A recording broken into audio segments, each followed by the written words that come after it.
Hi everyone, we are group exceptional because we are the only group has 5 members, who are Eva, Leo, Alex, Eric, me, Christina, the leader of our group. In our case, during financial crisis, fair value method failed to accurately show the real value of the firm. Therefore, our main idea is to analyze which way should we adopt during these extreme times. First of all, when we use rigid accounting rules, noise will be introduced because restriction of accounting rules is likely to compromise the completeness of the information in financial reports.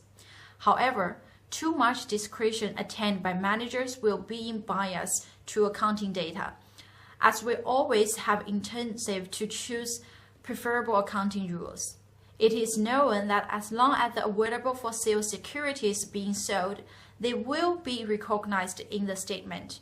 However, before that, any changes in their value of these securities will only be temporarily shown in equity. Any financial instruments intended to be held to maturity must be recorded at historical cost.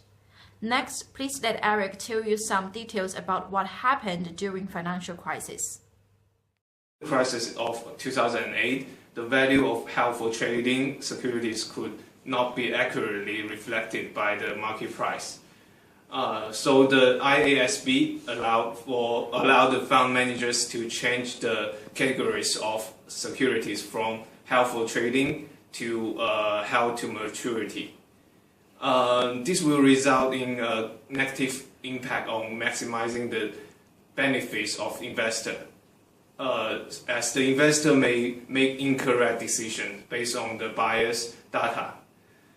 The amendment, however, increased the manager's accounting flexibility, but there were also restrictions on managers' discretion. Only in rare circumstances, the category can be reclassified, such as those created by the crisis, if management decide not to sell the securities in the foreseeable future. IASB provides two approaches to estimate the security value during credit crisis, which are marking to model and marking to market. Therefore, managers could choose suitable accounting policies due to their incentives.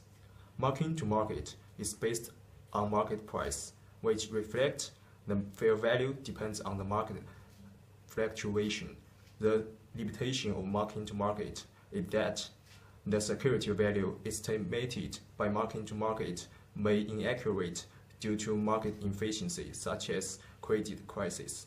Marking to model is the approach developed by institution itself and which have more flexibility compared with marking to market. The model should be approved independently of front office. The limitation of marking to model is inaccurate from actual value. The reason of choosing marking to model methods are shown as following. Firstly, manager's compensation. Manager's compensation is always tied to reported profit of the institution. During financial crisis, majority of the stock bear a significant price drop. Marking to market method is no longer accurate to capture the true value of the security. Therefore, not accurate to evaluate the manager's performance. As mark to model will leave out the unusual items that affect the security price, managers might have incentive to choose this way and prevent loss which caused by mispricing. Job security is another incentive for managers to use mark-to-model method, who would rather choose a bad-performed manager to manage their funds. Thirdly, capital market consideration. In a crisis, investors flood asset-backed securities, which result in being highly illiquid. Managers may have incentive to bias and overstate the value of financial instruments to influence the perceptions of capital markets and attract investors. There are two risks when financial institutions report their financial securities at historical cost. Although this method may reduce short-term illiquid issues. The first one is market risk, as market prices or interest rates are volatile, especially in the global financial crisis without stress testing.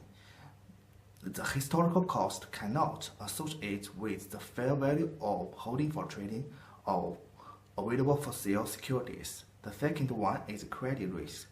When the fixed value of assets below to the market prices of liabilities, the financial institutions may default as they are unable to meet their obligation, which leads to insolvency problems or waiting up.